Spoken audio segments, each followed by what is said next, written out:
তার মধ্যে অন্যতম আপনি একজন। আপনি এ ধরনের কোনো গুজব বা এসব প্রচার করেন। আহ, দ্বিতীয়ত হচ্ছে যে মানে যে আন্দোলনটা যে বিষয় নিয়ে হচ্ছে, তাতে নরেন্দ্র মোদী সরকার নিঃসন্দেহে বেকায়দায় আছে, এটা নিয়ে কোনো দ্বিধা নেই বা কোনো বলতে অসুবিধা কিছু নেই।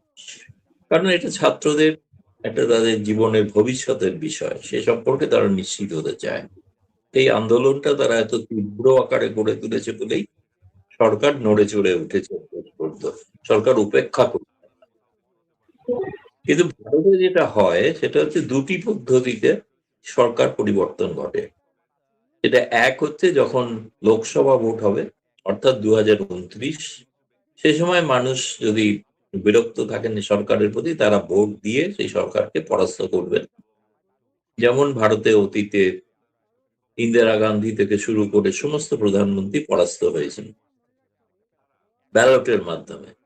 অথবা দ্বিতীয়ত হতে পারে, যেমন ধরুন অটল বিহারী বাজপেয়ী, বিশ্বনাথ প্রতাপ সিং, সেখানে পার্লামেন্টের মধ্যে বাজপেয়ী যেগুলো পার্লামেন্টের মধ্যে অনাস্থা প্রস্তাব আনা হয়েছে, তাতে এই সরকারের প্রতি অনাস্থা জানিয়ে, তখন সেই অনাস্থা প্রস্তাবে খুব ঐতিহাসিক ভাবে একটা ঘটনা ঘটেছিল, মনে আছে নিশ্চয়ই, যে অটল বিহারী বাজপেয়ী এক ভোটে পার্লামেন্টে হেরে গিয়েছিলেন, এবং সেই এক ভোটে হেরে যাওয়ার পরে তিনি কিন্তু পদত্যাগ করতে বাধ্য হন।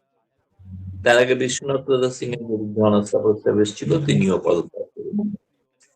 ফলে এছাড়া কিন্তু ভারতে কোনো সামরিক অভ্যুত্থান, ভারতে কোনো বাংলাদেশের মতো গণ অভ্যুত্থান, বাংলাদেশে কেউ গণ অভ্যুত্থানের মাধ্যমে প্রধানমন্ত্রীর বাড়িতে ঢুকে পড়া বা সেখানে দখল করা, এই ধরনের যেগুলো অগণতান্ত্রিক উপায়, অগণতান্ত্রিক উপায় ভারতে কখনো ক্ষমতা পরিবর্তন হয় না, হয়নি, এবং আমার ধারণা আজও হবে না, ভবিষ্যতেও আগামী 100 বছরও হবে কিনা সন্দেহ আছে।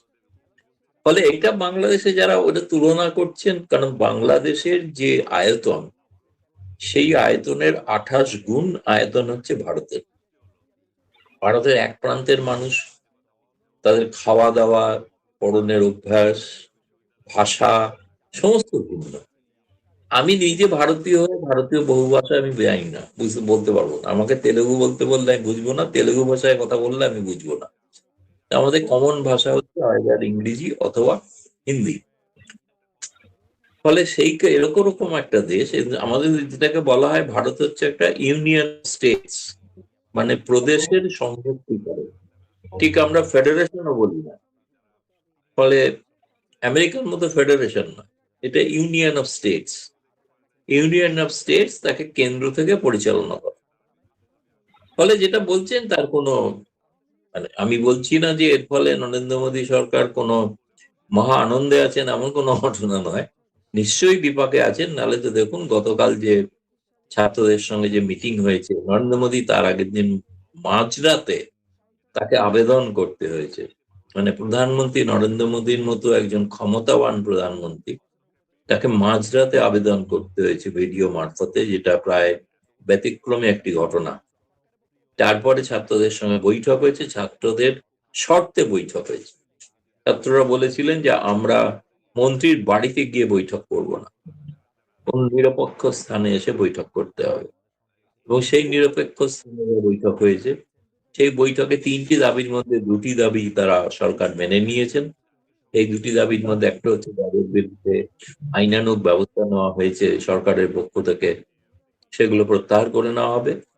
দ্বিতীয়ত, যারা এই নিট পরীক্ষার কেলেঙ্কারির কারণে আত্মহত্যা করেছেন, যে 20 জন ছাত্র, তাদের পরিবারকে 1 কোটি টাকা করে ক্ষতিপূরণ দিতে হবে, এবং সেটা দেওয়া হবে। এটা সরকার রাজি হয়েছেন। তৃতীয় দাবি ছিল শিক্ষামন্ত্রীর পদত্যাগ। সেটা সরকার পক্ষ বলেছেন যে আমরা এখনই কিন্তু বলতে পারছি না, আমাদের একদিন সময় দেওয়া হোক। সেই সময়টা আজ উত্তীর্ণ হবে। তার মধ্যে গতকাল থেকে যন্তর মন্তরে যেখানে চলছে সুশৃঙ্খল ভাবে, হ্যাঁ, নানা ধরনের গান বাজনা স্লোগান এসব চলছে। গোটা দেশে বিভিন্ন জায়গায় আন্দোলন হয়েছে, কলকাতা শহরেও ব্যাপক আন্দোলন হয়েছে। এবং আহ ফলে আমার মনে হয়েছে যে, এবং সেই আজকে শনি রবিবার, সেখানে আজকের মধ্যে যদি সরকারকে জানাতে হবে যে ধর শিক্ষামন্ত্রী পদত্যাগ করবেন কি করবেন না। এবং সেটা যদি করেন তাহলে সেক্ষেত্রে সাময়িকভাবে আন্দোলন স্থগিত হতে পারে। পার্লামেন্টে কিন্তু এই এক সপ্তাহ অচল হয়ে আছে একই দাবিতে, ফলে পার্লামেন্টও চলছে না, 1 মিনিটেও কোনো কাজ হয়নি। এইরকম একটা অবস্থা, ফলে স্বাভাবিকভাবে যারা ভারতের সংসদীয় ব্যবস্থা সম্পর্কে যাদের ধারণা নেই তাদের কাছে মনে হচ্ছে বোধহয় সরকার পতন ঘটবে। কিন্তু যেটা বাংলাদেশের মূল স্রোতের মিডিয়া তারা জানেন যে এরকম ঘটনা নয়, সেই জন্য তাদের ওখানে কোনো সেই ধরনের সংবাদ প্রকাশিত হচ্ছে না। কিন্তু যে সংবাদ প্রকাশিত হচ্ছে যে আন্দোলনকারীদের চাপে রয়েছে সরকার, এটা সত্য। বলুন। দাদা, আমি একটু ভিন্ন প্রসঙ্গে যাই। আমাদের দেশের একটা ঘটনা, বড় ঘটনা, সেটা নিশ্চয়ই রিলেট করে কিছুটা ভারতের সাথে। আপনি জানেন বাংলাদেশের রাষ্ট্রপতি মোহাম্মদ শাহাবুদ্দিন তিনি পদত্যাগ করেছেন বা করতে বাধ্য হয়েছেন, যেটাই হয়ে থাকুক। ভেতরকার কোনো কিছু সামনে আসেনি। আলাপ উঠেছিল প্রথমে যে রাষ্ট্রপতি শাহাবুদ্দিন সাহেবের সঙ্গে, মোহাম্মদ শাহাবুদ্দিনের সঙ্গে আর সাবেক প্রধানমন্ত্রী শেখ হাসিনার টেলিফোনে আলাপ হয়েছে এবং সেই আলাপের সূত্র ধরেই তাকে সরানো হয়েছে। এটা একটা আলাপ। আরেকটা আলাপ আছে যে না, তা না, শেখ হাসিনা যে ডিসেম্বরে ফিরতে চান বাংলাদেশে, এই ঘোষণার ফলে সরকার সর্বোচ্চ সতর্কতামূলক ব্যবস্থা হিসেবে রাষ্ট্রপতি শাহাবুদ্দিনকে সরিয়ে দিয়েছে। আপনার কাছে কি মনে হয়, এবং ভারতের দিক থেকে শেখ হাসিনা যেহেতু আপনাদের দেশে আছেন, সেরকম কোনো আলোচনা শুনেছেন কিনা? ধন্যবাদ। আপনার সঙ্গে আমার কথা হয়নি তাই, কিন্তু দিন চারেক আগে আমি জানতে পেরেছিলাম যে রাষ্ট্রপতিকে পদত্যাগ করতে বলা হয়েছে, এবং ওয়াকরুজ্জামান নিজেও বৈঠক করেছিলেন, এবং আমি সেই সংবাদটি আপনাদের অন্য একটি ইউটিউব চ্যানেলে আমি প্রথম বলি 4 দিন আগে, লন্ডন থেকে যিনি প্রচারিত করেন। তারপরে 3 থেকেই সেটা ফেসবুকে প্রথম বেশি শোরগোল পড়ে।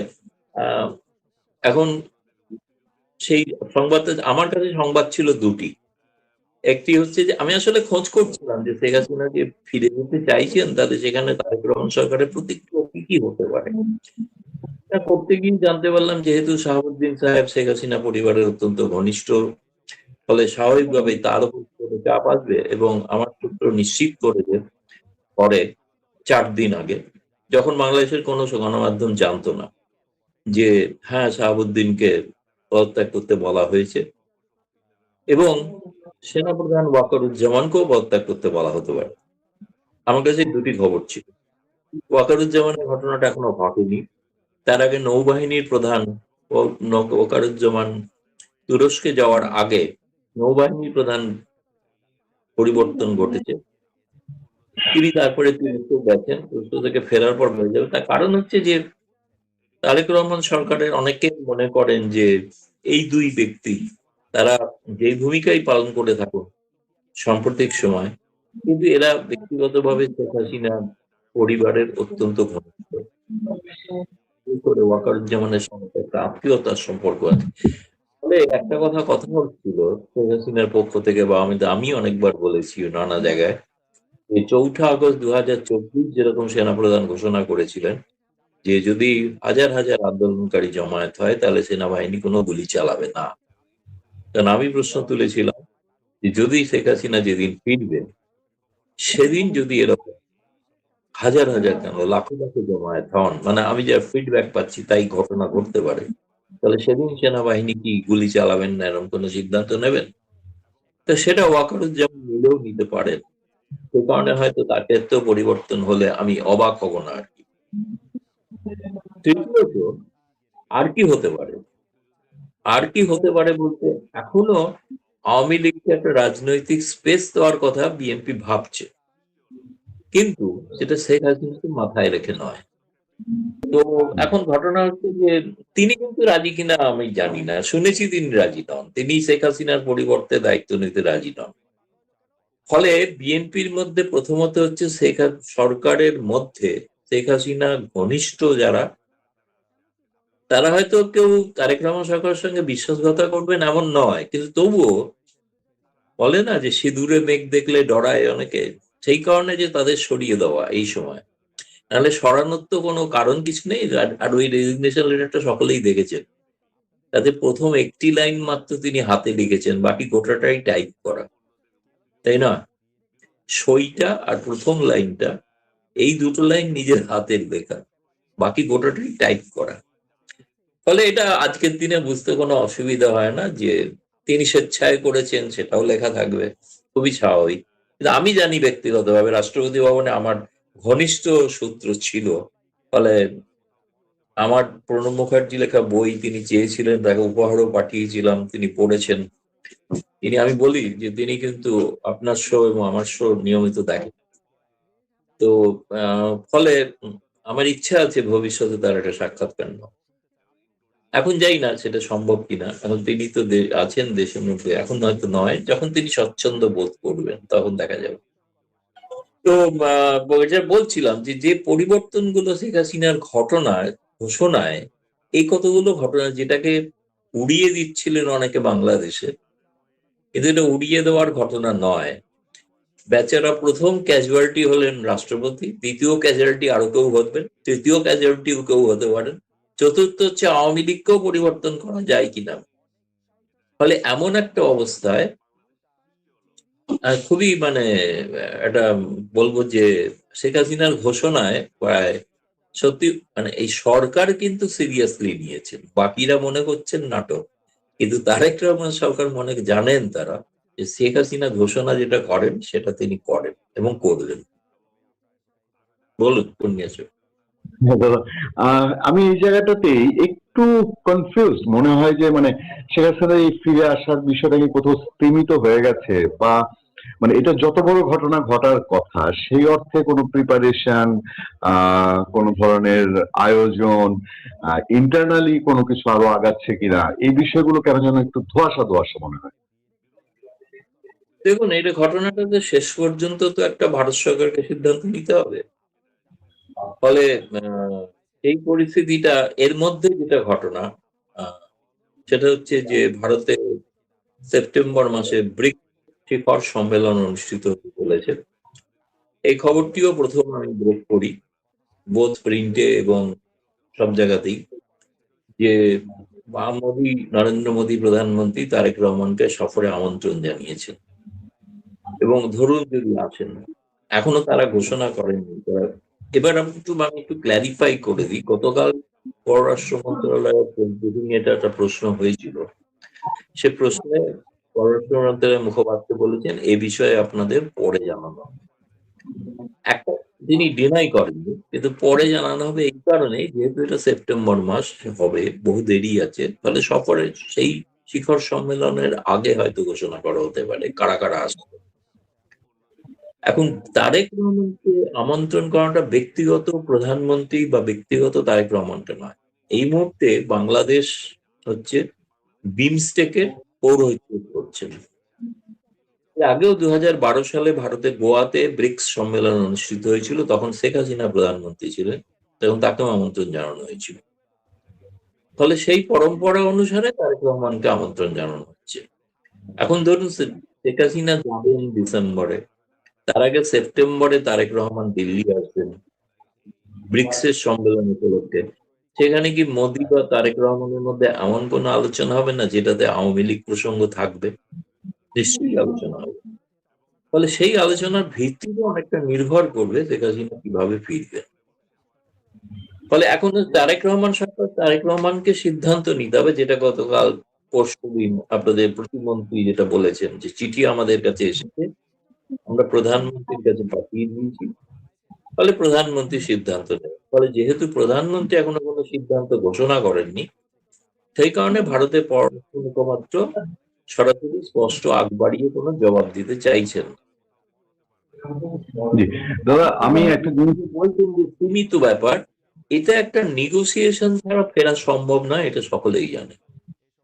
একটা নেগোসিয়েশন কিছু একটা হতে হবে, সেই নেগোসিয়েশনের আপনাকে একটা পথ বললাম। একদিকে যেমন তারেক রহমান সরকার তার প্রশাসন থেকে তথাকথিত হাসিনা পন্থী অনুরাগীদের অপসারণ করবেন।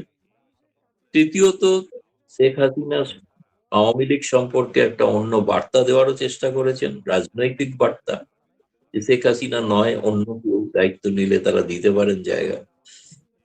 তৃতীয়ত, এই আলোচনায় ভারতের সঙ্গে আলোচনায় প্রসঙ্গ উঠলে সেটা কোন দিকে গতিমুখ নেবে তার উপর একটা নিষেধাজ্ঞা প্রস্তুতি যদি বলেন আপনার, এক্ষেত্রে প্রস্তুতি কিন্তু বেশি না, 4-5 দিন। ধরুন আপনাদের তো মেটিকুলাস ডিজাইন হলো, আন্দোলনটা তো জুলাই থেকে শুরু হয়েছিল না, 2024। ইউনুস বলেছিলেন মেটিকুলাস ডিজাইন। ইউনুস যে মেটিকুলাস ডিজাইন তৈরি করছিলেন অনেক একদিন ধরে না, অ্যাকচুয়ালি বাংলাদেশে পট পরিবর্তনের শুরু হয় 2012 থেকে, যেদিন থেকে ইউনুসের বিরুদ্ধে শেখ হাসিনা মামলা করার সিদ্ধান্ত নেয়। ক্লিন্টন এসেছিলেন, হিলারি ক্লিন্টন ওকে বলেছিলেন মামলা যেন না হয়। ফলে এটা অনেক দিনের প্রচেষ্টার পর শেষ পর্যন্ত শেখ হাসিনা তাকে অপসারণ করতে পেরেছেন। একটা তার জন্য তো একটা সামনে কিছু দেখানো দরকার, ফলে সেইটার জন্য একটা জুলাই আন্দোলন, এবং জুলাই আন্দোলনের পরিণতি আগস্ট। ফলে সময় চলে যেত 1.5 মাস, আপনি যে আক্ষরিক অর্থ দেখেন। এক্ষেত্রে ডিসেম্বর, হয়তো নভেম্বর থেকে সেরকম কিছু শুরু হতে পারে, অক্টোবর থেকে শুরু হতে পারে, যে ফেরার প্রস্তুতি ব্যাপারটা, এটা এখনো প্রকাশ্যে নয়। এর মাঝখানে শেখ হাসিনা তার মতামত গুলো বিভিন্ন পশ্চিমা সংবাদ মাধ্যমকে দিতে শুরু করেছেন। রয়টার্স ছাড়াও আরো দিয়েছেন। হয়তো আগামী দিনে সেগুলো প্রকাশিত হলে আমরা জানতে পারবো তিনি কি ভাবছেন বা কি নতুন কথা কি বলেছেন। পূর্ণিয়া স্যার। দাদা, সার্জিও গোরের ট্যুর আপনি জানেন, এবং বাংলাদেশে মেইনস্ট্রিম মিডিয়া না, সোশ্যাল মিডিয়ায় একটা আলাপ আছে। ইভেন সিনিয়র অনেক জার্নালিস্ট যারা সোশ্যাল মিডিয়ায় কথা বলেন তারাও বলছেন যে সার্জিও গোর বা আমেরিকান মানুষজনের সঙ্গে শেখ হাসিনার একটা যোগাযোগ হচ্ছে ভারতে, বা দেখা সাক্ষাৎ হচ্ছে, এরকম আলাপ একটা বাংলাদেশে আছে। এই সার্জিও গোরের ট্যুর এবং শেখ হাসিনার সাথে কি আমেরিকার কোনো যোগাযোগ হয়েছে কিনা, এ বিষয়ে কি আমাদেরকে কোনো ধারণা দিতে পারেন আপনার আপনার প্রেডিকশন থেকে, অথবা আপনার ধারণা থেকে? আমার আমার কাজ হচ্ছে সাংবাদিক হিসেবে ঘটনাগুলি বিশ্লেষণ করা। ফলে বিশ্লেষণে আমি যেটা বলছি, যে পশ্চিমা গণমাধ্যম একসময় শেখ হাসিনার মানবাধিকার লঙ্ঘন নিয়ে সোচ্চার ছিল, সেই পশ্চিমা সংবাদ মাধ্যম, সেই অ্যামনেস্টি এখন তারেক রহমান সরকারের সময়কার গণতান্ত্রিক অধিকার নিয়ে সোচ্চার, এবং তারা শেখ হাসিনার মত, তার বক্তব্য গুরুত্ব দিয়ে তারা প্রকাশ করতে চাইছেন। তাহলে পশ্চিমা শক্তির যে গণমাধ্যম, তারা যখন এরকম একটা মনোভাব নিচ্ছে না, আগ্রহী তারা যখন শেখ হাসিনার মতামত শুনতে, তার বক্তব্য শুনতে, তখন নিশ্চয়ই কোথাও না কোথাও একটা যোগসূত্র হয়েছে। আপনি যদি নির্দিষ্টভাবে কথা বলেন, নির্দিষ্টভাবে আমি কোনো তথ্য জানি না। আর সার্জেই গৌর ভারতে শেখ হাসিনার সঙ্গে সাক্ষাৎ করেছেন, দেখুন টেলিফোনে কথা হতেই পারে, সেটা কেউ জানে না, কিন্তু সাক্ষাৎ করেছেন এটা ঘটনা নয়। কয়েকদিন আগে আমি জানি আপনাদের ঢাকার যারা এই যে আওয়ামী লীগের পুরনো কাউন্সিলর, তারা এসেছিলেন, তারা দেখা করেছেন শেখ হাসিনার সঙ্গে। কিন্তু ফলে শেখ হাসিনার সঙ্গে যারা দেখা করেন, এটা সবটাই জানা যায়, এটা অজানা কিছু নয়। আর সার্জেই গৌড়ের মতো একজন ডিপ্লোম্যাট, খুব ইনফ্লুয়েন্সিয়াল ডিপ্লোম্যাট, তিনি দেখা করছেন, সেটা গোপন, রাতের অন্ধকারে দেখা করছেন, বা করলেও সেটা গোপন থাকবে, যে সম্ভব না। অন্তত ভারতীয় এজেন্সি গুলো তো জানতে পারবেই, সেগুলো কোনো সন্দেহ নেই। এবং তিনি সাধারণত তিনি যেভাবে ঘুরে বেড়ান, তাদের সবসময় যে পররাষ্ট্র মন্ত্রণালয়কে জানিয়ে ঘোরেন এমন নয়। আর ঢাকায় যাওয়ার ব্যাপারটা হচ্ছে, তার তো দায়িত্বের মধ্যে পড়ে ঢাকা, কারণ তিনি তো দক্ষিণ এশিয়ারও দায়িত্বপ্রাপ্ত, তিনি মধ্য এশিয়ারও দায়িত্বপ্রাপ্ত। ফলে তিনি তো ঢাকা, শ্রীলঙ্কা, নেপাল, ভুটান, সর্বত্রই, পাকিস্তান তাও যেতে পারেন। ফলে তার তো ঢাকা যাওয়াটা অস্বাভাবিক কিছু। এবং ঢাকায় তো আপনি জানেন যে 30 তারিখে পৌঁছানোর কথা, সেখানে প্রধানমন্ত্রী তারেক রহমান থেকে শুরু করে আরো অনেকের সঙ্গে তার যেটা এজেন্ডা, আমার কাছে, আমি গতকাল এটা প্রশ্নটা করেছিলাম, তাদের পররাষ্ট্র মন্ত্রণালয় এড়িয়ে গেছে, বলেছে আমাদের ঠিক জানা নেই। লক্ষ্য ম্যানিলাতে যে আসিয়ান বৈঠকের সময়, যেখানে আপনাদের খলিলুর রহমানের সঙ্গে আমাদের জয়শঙ্কর পররাষ্ট্রমন্ত্রী সাক্ষাৎ হয়েছে, বা মার্কো রুবিওর সঙ্গে যে সাক্ষাৎ হয়েছে, সেখানে কিন্তু সার্জেই গৌর উপস্থিত ছিলেন। ম্যানিলাতে তিনি কিন্তু ছিলেন, এবং ম্যানিলায় তিনি যখন ছিলেন, তিনি সব আলোচনারই তিনি সাক্ষী, তিনি জানেন। তারপরেই তিনি খলিলুর রহমানকেও জানিয়েছেন তিনি কি করতে চান, এবং খলিলুর রহমানের জন্যই তিনি কিন্তু সফরের সময়সূচি ঠিক করেছেন, যাতে খলিলুর রহমান ঢাকায় থাকেন, সেই কারণে। এবং সেই অনুসারেই কিন্তু দেখা সাক্ষাৎ হবে ঢাকাতে। তারপরে ঢাকাতে গেলে তিনি কোথায় গিয়ে দেখা করছেন সকলেই জানতে পারবে। কিন্তু মূল উদ্দেশ্য যেটা, আমার যেটা মনে হয়, যেটা আমেরিকা চায়, যে শি জিনপিং যেটা বলেছেন, যে বাংলাদেশ, মায়ানমার, চায়না করিডোর, সেটাতে আপত্তি। দ্বিতীয়ত হচ্ছে যে চীনের সঙ্গে যতটা সম্ভব ব্যবসায়িক সম্পর্ক থাকুক, সেটাতে আপত্তি কারুরই নয়, ভারতেরও নয়, আমেরিকারও থাকবে বলে মনে হয় না। কিন্তু এমন কোনো স্ট্র্যাটেজিক সম্পর্ক যেন না তৈরি হয়, যে স্ট্র্যাটেজিক সম্পর্ক সম্পর্কে আমেরিকার আপত্তি থাকবে। এই ব্যাপারে ভারত আমেরিকা, ভারত যুক্তরাষ্ট্র সহমত। ফলে চীনকে ঠেকিয়ে রাখার ব্যাপারে সহমত দুটি দেশই। এবং সকলেই জানেন যে খলিলুর রহমান তো তিনি অনেকটাই তিনি ওয়াশিংটনের আশীর্বাদ ধন্য মানুষ, এটা সকলেই জানেন, জানেন না যে তা নয়।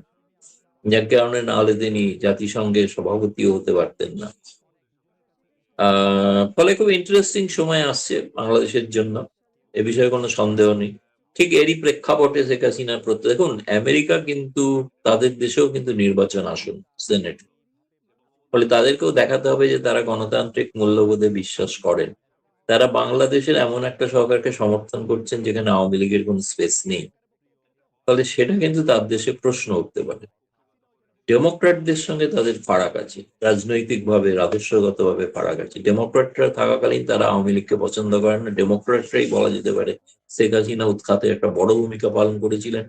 ইউএস এড যে পাঠিয়েছিলেন, সেই এড ট্রাম্প এসে বন্ধ করে দিয়েছে, সব এখনকার মতো দেওয়া হয় না। মার্কিন দূতাবাসে জামায়াত সহ বহু 48 জন যে কর্মী নিয়োগ হয়েছিল তাদের অধিকাংশকেই এখন সরিয়ে দেওয়া হয়েছে। এক দুজন আছেন সিনিয়র লেভেলে আছে, বাকিরা নেই। ফলে এক্ষেত্রে একটা খুব আমি বলছি যে ট্রাম্প প্রশাসনের দৃষ্টিভঙ্গি বাইডেন প্রশাসনের দৃষ্টিভঙ্গি থেকে ডিফারেন্ট, আলাদা। সেটা আমরা আমি ফোরকাস্ট করতে পারবো না। সেটা উনি ঢাকায় গেলে তখন কিভাবে কথা বলছেন, মিলিত হবেন, সুশীল সমাজের সঙ্গে মিলিত হবেন, টাউন হল করতে পারেন, সমস্ত রাজনৈতিক দলের সঙ্গে দেখা করবেন। এইখানে শেখ হাসিনার এইখানে কোনো রোল নাই। শেখ হাসিনার আশা নিয়ে উনি যে ফিরবেন এইটা নিয়ে কোনো কথা নাই। শেখ হাসিনা ফেরার কথা যখন ঘোষণা দিয়েছেন, শেখ হাসিনা এখানে ফিরবেন, এইটা ঠেকা রাখা যাবে না। আর যদি আর্মির মধ্যে কোনো এরকম চেঞ্জেস ফেঞ্জেস যদি করতে যায় বা কিছু, তাহলে I don't know. We have আমাদের সামনে we have the example of Nawaz Sharif. Give the example how he wanted to remove Pervez Musharraf. He did not allow his aircraft to land. এখন এইখানে কি হবে আমি জানি না। So we have to be very careful, we have to understand, এবং এই timings গুলি খুব ইম্পর্টেন্ট হয় একটা রাষ্ট্রের জন্য।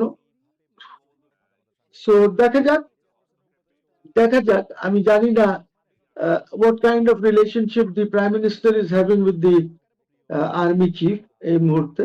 I am sure it must be good, খারাপ হবে না হয়তো। দর্শক, আমি আতিক রহমান পূর্ণিয়া আপনাদেরকে শুভেচ্ছা জানিয়ে শুরু করছি আমাদের পূর্ণিয়ার ভিউ ইউটিউব চ্যানেল এবং ফেসবুক পেজের নিয়মিত আলাপ আলোচনার অনুষ্ঠান খোঁজ খবরে।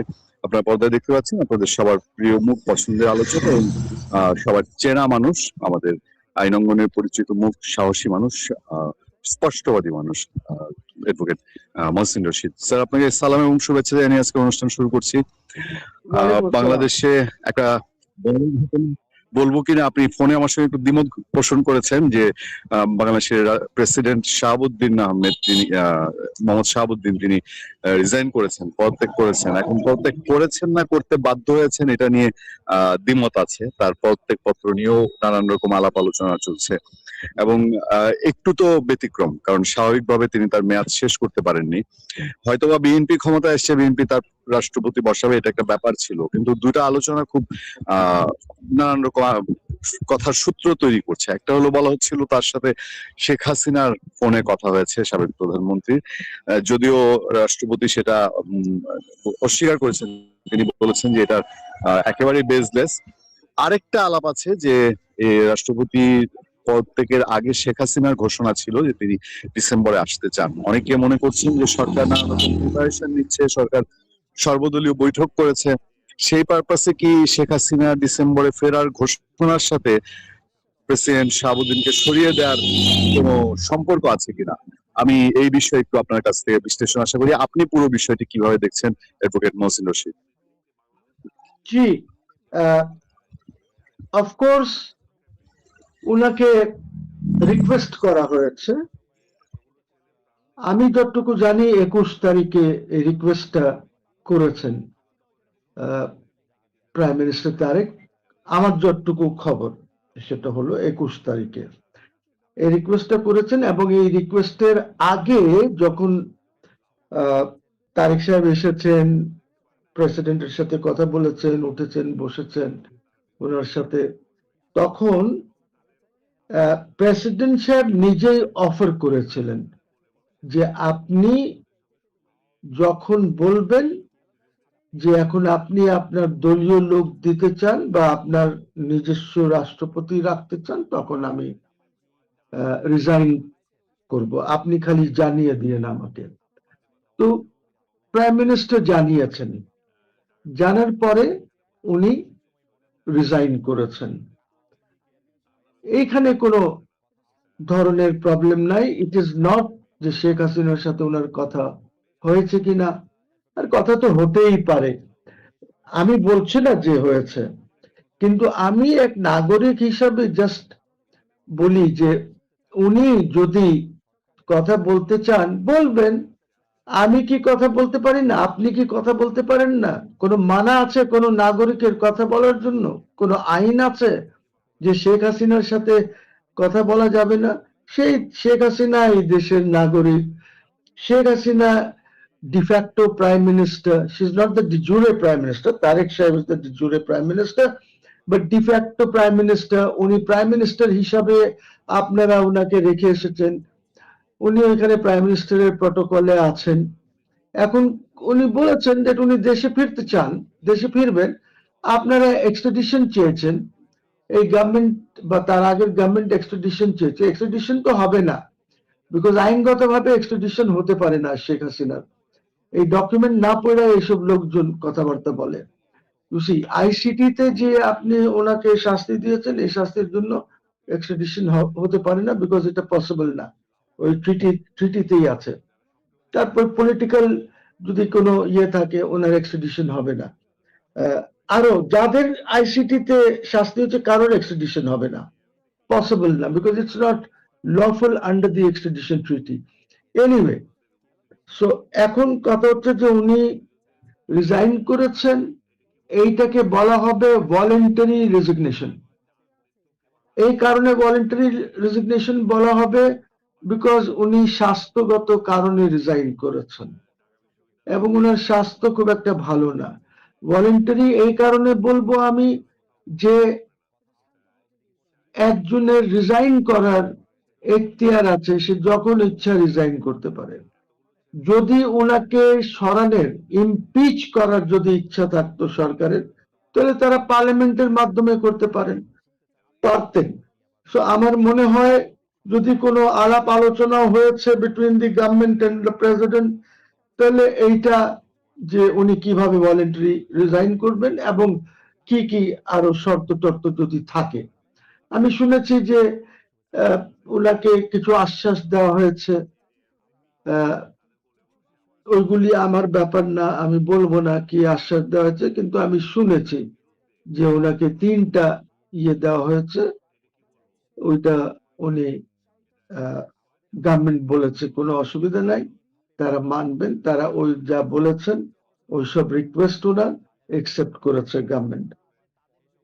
এখন প্রশ্ন দাঁড়াচ্ছে যে এত কথা কি আছে একটা রাষ্ট্রপতিকে নিয়ে? শেখ হাসিনার সাথে আলাপ করেছে, তাতে কি হয়েছে?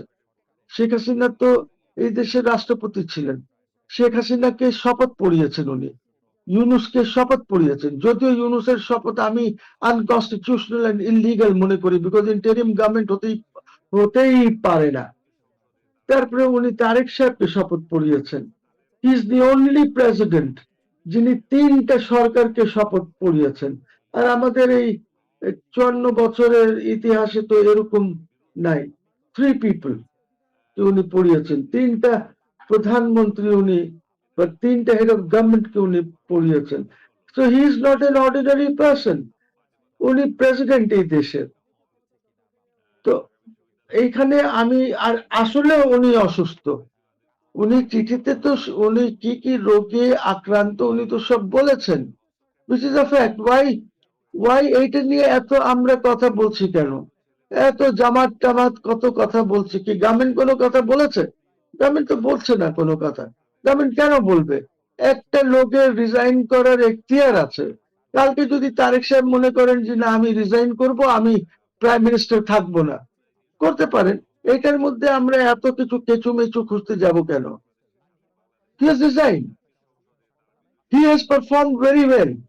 উনি যদি না থাকতেন আপনার 24-25 তারিখে, তাহলে এই সরকার চলতো না। তবে একটা জিনিস আছে, সেটা হলো যে ভালো হতো যদি উনি রিজাইন আরো পরে করতেন, বিকজ ওয়াকারুজ্জামান সাহেব, general Wakeruzzaman is not in the country. এই সময় বোধহয় রিজাইন করাটা খুব একটা ঠিক হয় নাই, বা ইভেন রিকোয়েস্ট করাটা ঠিক হয় নাই, because he is also the supreme commander of the armed forces. তো ওয়াকার সাহেব ঢাকায় থাকলে আর্মি সহযোগিতায় যদি উনি করতেন আরো ভালো হতো। উনি হয়তো 2-4 দিন ওয়েট করলে হতো যে ওয়াকার সাহেব চলে আসুক, তারপরে করি। গভর্নমেন্টের উচিত ছিল যে ওয়েট করি, বিকজ উনি তো ইসের সাথে আপনার আর্ম ফোর্সেস এর সাথে জড়িত। তো উনি he is the supreme commander of the arm forces. তো উনি এই ওয়াকার সাহেব না থাকার সময় যেটা করা হয়েছে, this may raise some questions. আমি তো জানি না এটা। হ্যালো, আই থিঙ্ক ইন্টারনেটের প্রবলেম হচ্ছে বোধহয় তোমার পুরুলিয়া। হচ্ছিল, এখন শুনতে পাচ্ছি, এখন ঠিক আছে। জি। So what I am saying is যে ওয়াকারুজ্জামান সাহেব, জেনারেল ওয়াকার যখন দেশে নাই, যখন এইখানে উনি যখন supreme commander of the arm forces, তো এটা আরো সুন্দর দেখাতো, ভালো দেখাতো যখন উনিও থাকতেন, সব মিলে এসে ওনার উপরে একটা কল অন করতো। ইভেন প্রাইম মিনিস্টারও কল অন করতো, বিকজ উনি তো বিদায়ী সুপ্রিম কমান্ডার। একটা ভালো হতো না যদি ওরা সবাই এসে কল অন করতো? কিন্তু এইটা হয় নাই। এটা না হওয়ার জন্য হয়তো লোকজন কথা বলবে, আর্মির মধ্যে হয়তো কথা হতে পারে, I have no idea. Maybe general Waker may not like this, because তথ্য তো ওদের কাছে আছে। এনি কনফিডেন্সিয়াল বা ক্লাসিফাইড ইনফরমেশন যে ভিতরে কি ঘটেছে, আমরা তো শুধু তফসরা করতে পারি যেটা আমরা আমাদের চোখে দেখছি, সামনে যেটা দেখছে। কি এই রেজিগনেশন লেটারের টাইমিং কি এটা জেনে শুনে করা হয়েছে যে জেনারেল সাহেব নাই, সুপ্রিম কমান্ডারকে এখন বাদ দিয়ে দাও?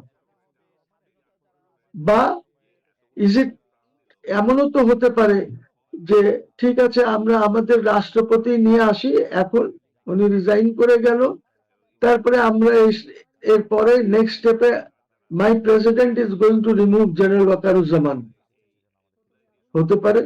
অসুবিধার কি আছে? You C.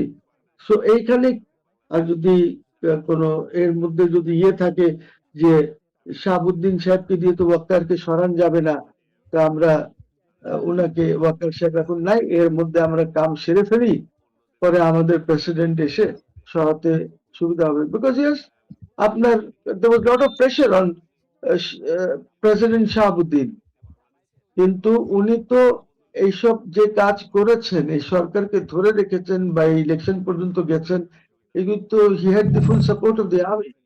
আর্মি সাপোর্ট না করলে তো প্রবলেম ছিল। So I think the president overall has done a very good job.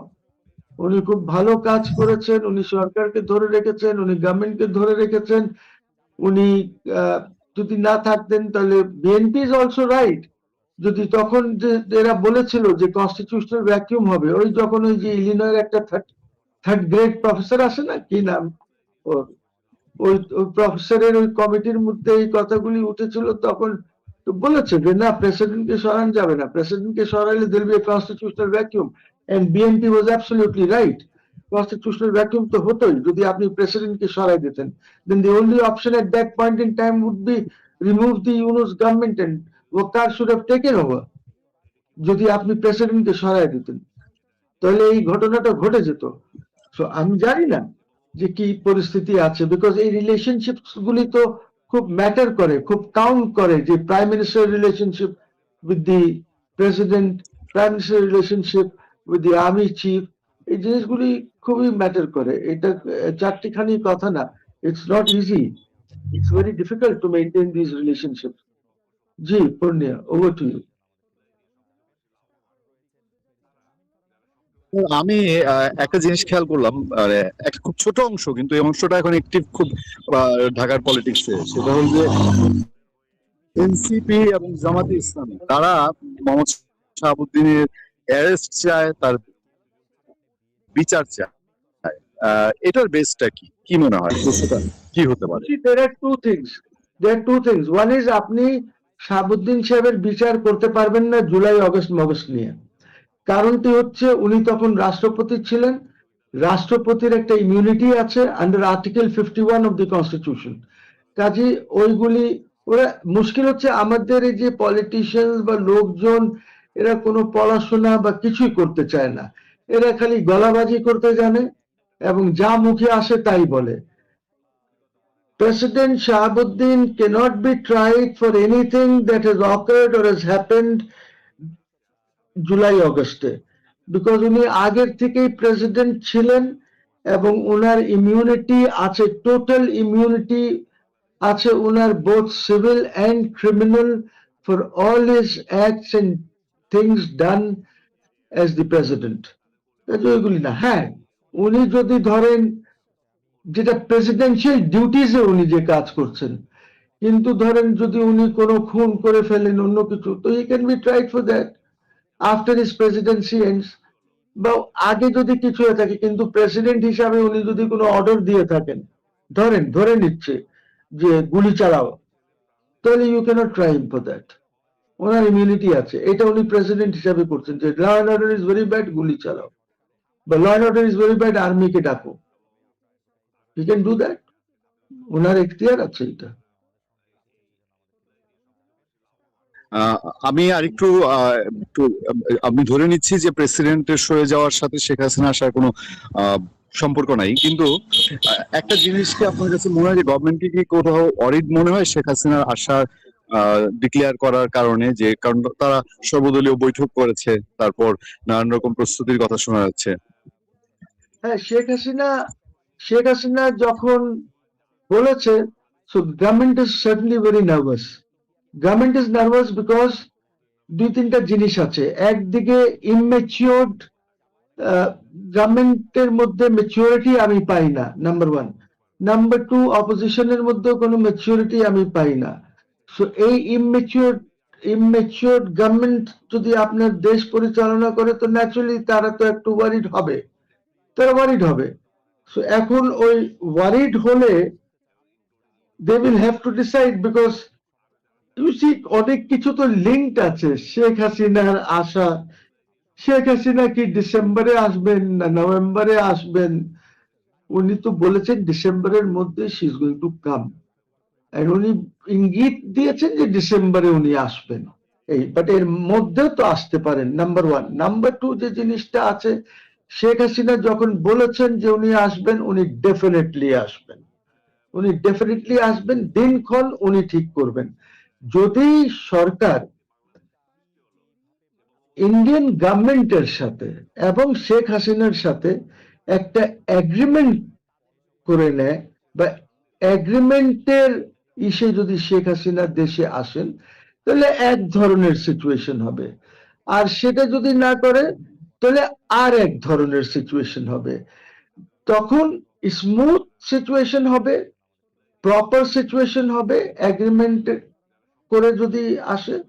আর যদি সেটা না করে, তাহলে situation will be different. There could be আপনার একটা রেভলিউশনারি সিচুয়েশনও হতে পারে, আমি জানি না। বিকজ এই মুহূর্তে তো ধরেন আওয়ামী লীগের লোকজন আছে, সংগঠন আছে, বাট সংগঠন একটু দুর্বল আছে বিকজ আওয়ামী লীগের নেতা কর্মীরা অনেক জেলে আছেন, এবং আমি শুনেছি যে জেলে যারা আছেন ওদের দেখাশোনাও আওয়ামী লীগ ঠিক করে করছে না।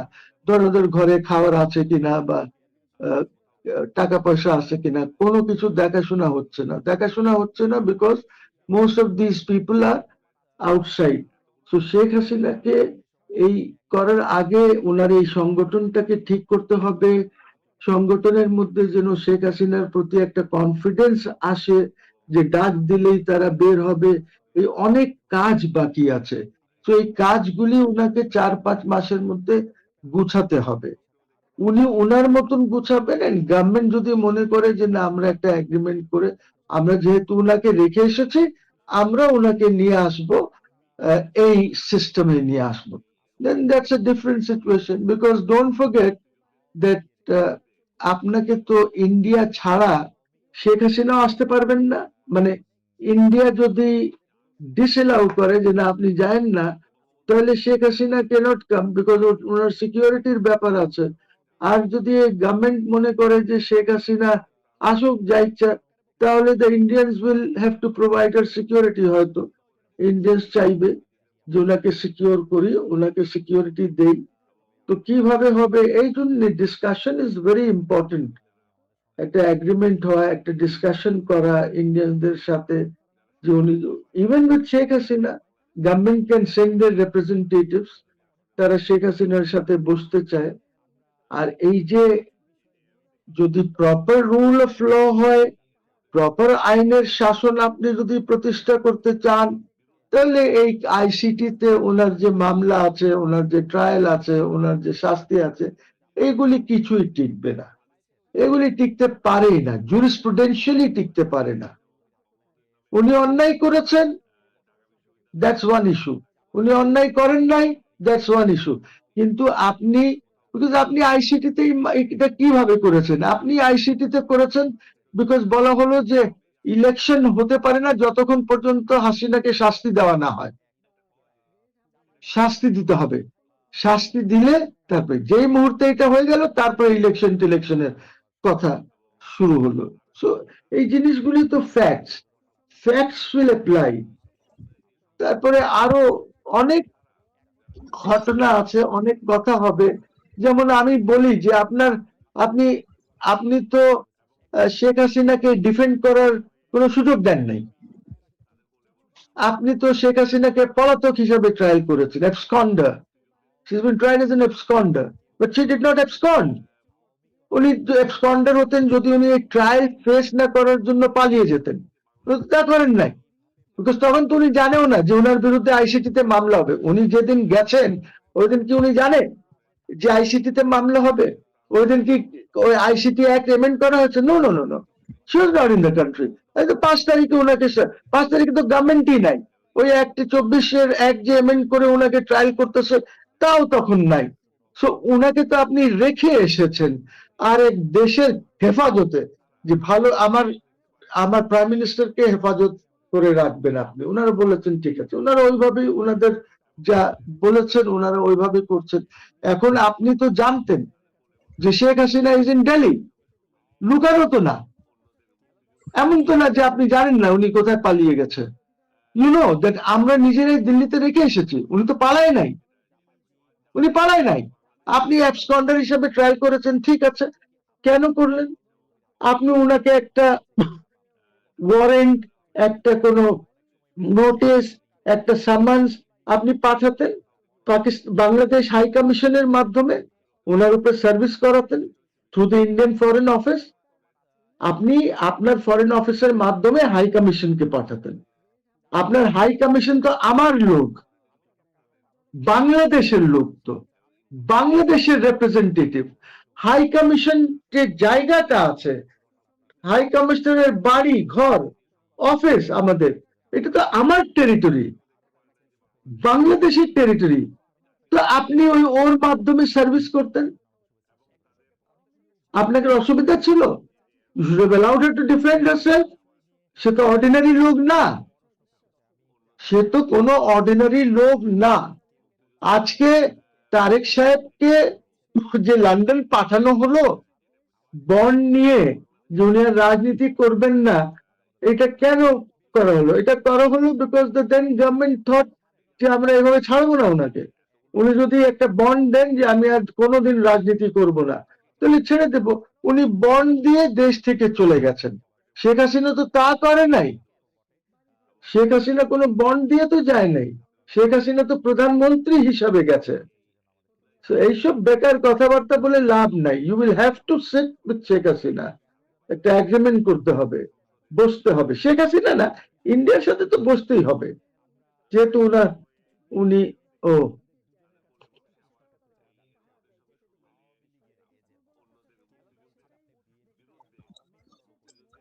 জি স্যার, জি স্যার, সরি আবার একটু ডিস্টার্ব করেছিল, এবার ঠিক হয়ে গেছে আচ্ছা, না আমি বলছি স্যার। যে এই কারণেই বলছি যে বাংলাদেশ টেরিটরিতে আপনি পাঠাতেন, সার্ভিস করে দিতেন ডাইরেক্টলি শেখ হাসিনার উপরে, যে আপনার ট্রায়াল করবে। আপনি শেখ হাসিনা বাংলাদেশের এমবাসিতে বসেও তো ট্রায়াল ফেস করতে পারত, ওইটা তো আমার টেরিটরি, ভার্চুয়ালি করতে পারতো। আমরা করি নাই, এরশাদ সাহেবের সময় আমরা ভার্চুয়ালি করেছি।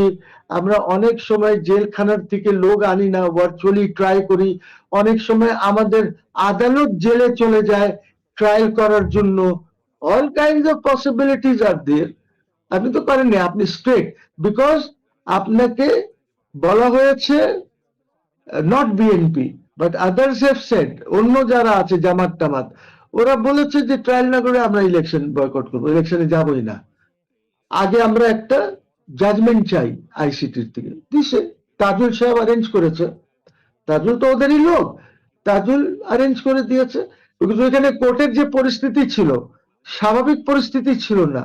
হোয়াট এভার তাজুল উঠছে সেটাই হতো, হোয়াট এভার তাজুল উঠছে সেটাই হতো। এই ট্রায়াল এত খারাপ হয়েছে এক।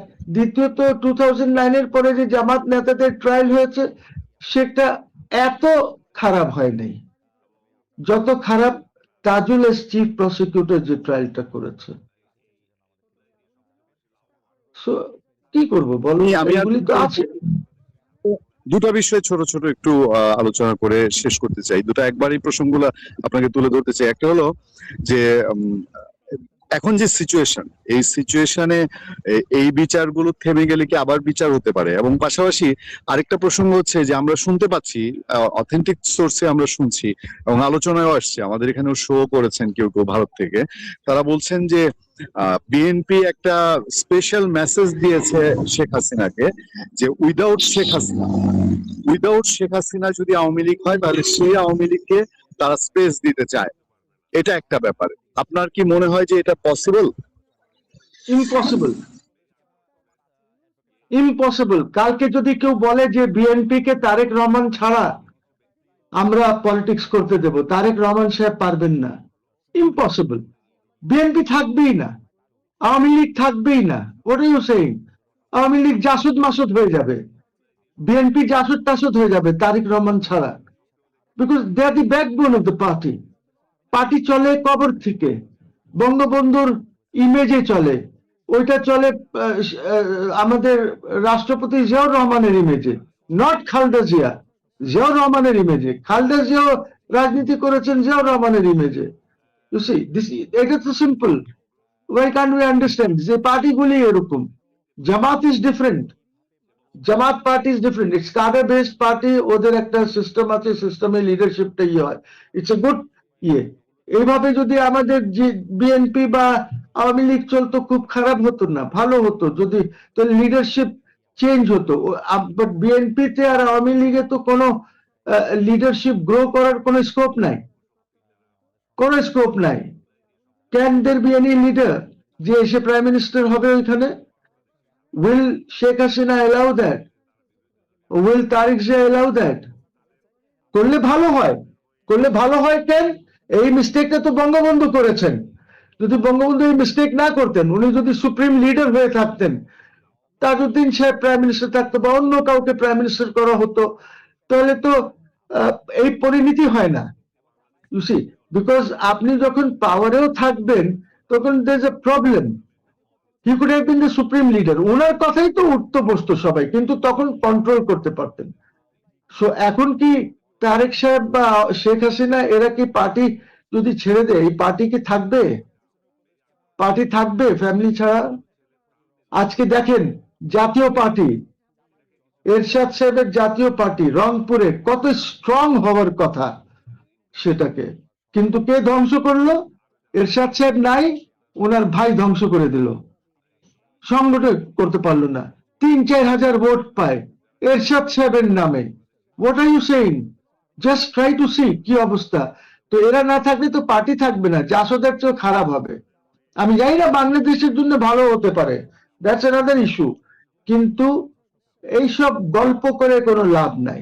শেখ হাসিনা ছাড়া there is no Awami League. Sheikh Hasina যা বলবে ওনার